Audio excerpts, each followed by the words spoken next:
Vamos mergulhar na história de um mês que simplesmente transformou o fundo imobiliário TRX-F11. Em dezembro de 2025, aconteceram algumas jogadas bem ousadas que levaram a números, olha, históricos.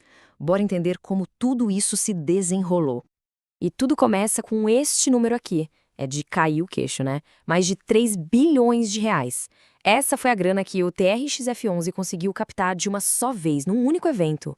E olha, não foi uma captação qualquer, não. Foi literalmente a maior da história para um fundo imobiliário na nossa bolsa, a B3.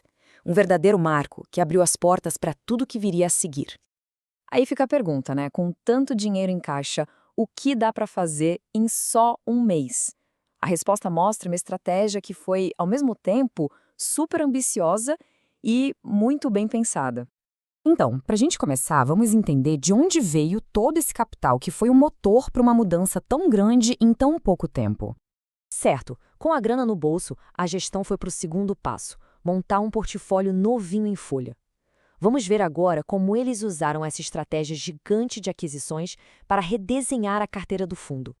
E a gestão não dormiu no ponto. Em apenas um mês, o fundo comprou 48 novos imóveis. Isso já dá uma dimensão da escala e da velocidade com que eles botaram o plano em prática.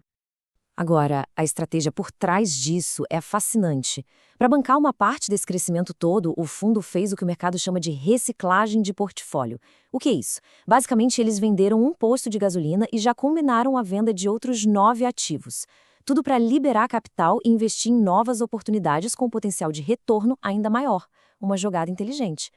E aqui está o pulo do gato da nova estratégia. O fundo, que sempre foi muito forte no varejo, com grandes redes, fez um movimento super estratégico.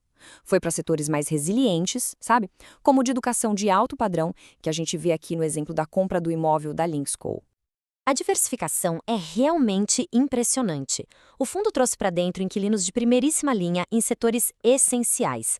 Na educação, tem nomes como Cogna, Escola Eleva. Na saúde, nada menos que o Hospital Albert Einstein. E ainda reforçou a presença no varejo, financeiro e logística. Foi um movimento claro para deixar o fundo mais forte, menos dependente dos altos e baixos da economia. Tá, mas no fim das contas, o que toda essa movimentação significa para quem investe no fundo? Vamos ao que interessa: o resultado final, os rendimentos. O crescimento do patrimônio líquido do fundo foi, assim, explosivo. O valor pulou de uns 500 milhões em 2020 para mais de 6 bilhões de reais no final de 2025. Só essa captação recorde já mais do que triplicou o tamanho do fundo. É muita coisa. E claro, esse crescimento todo atraiu mais gente. O fundo bateu um novo recorde com mais de 218 mil cotistas. É um sinal claríssimo de que o mercado está confiando nessa nova estratégia. E para quem investe, o resultado direto no bolso foi uma distribuição mensal de dividendos bem forte, R$ 1 por cota, um reflexo direto do bom desempenho do fundo. E só para colocar esse dividendo em perspectiva, ele representa um retorno anualizado de 12,24%, com base no preço da cota lá no fechamento do mês. Um rendimento, convenhamos, bem atrativo no cenário atual de investimentos. Ok, depois dessa transformação toda, como o fundo fica para o futuro? Vamos dar uma olhada para frente para o cenário econômico que se desenha para 2026. As projeções do Boletim Focus para 2026 indicam um cenário de inflação mais controlada e, o ponto principal aqui, uma expectativa de queda na taxa de juros, a Selic, que deve ficar em torno de 12,25%. E a própria equipe de gestão do fundo está na mesma página.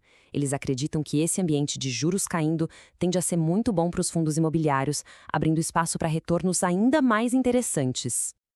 Então, para a gente amarrar tudo, quais são os pontos-chave que ficam dessa análise toda? A história toda pode ser resumida em 3 passos. Primeiro, uma captação de dinheiro recorde. Isso permitiu, segundo, uma diversificação estratégica gigantesca. E o resultado, terceiro, foram retornos bem sólidos para quem investe. Simples assim. Em resumo, o TRX-F11 evoluiu. Deixou de ser um fundo concentrado em um único setor para se tornar uma potência imobiliária, muito mais robusta, diversificada e, principalmente, preparada para diferentes cenários da economia. E tudo isso deixa uma reflexão no ar, né? Numa economia que muda o tempo todo, será que essa diversificação agressiva, como é que a gente acabou de ver, É um novo segredo para o crescimento no mercado imobiliário? Fica aí o pensamento. Valeu por acompanhar esta análise.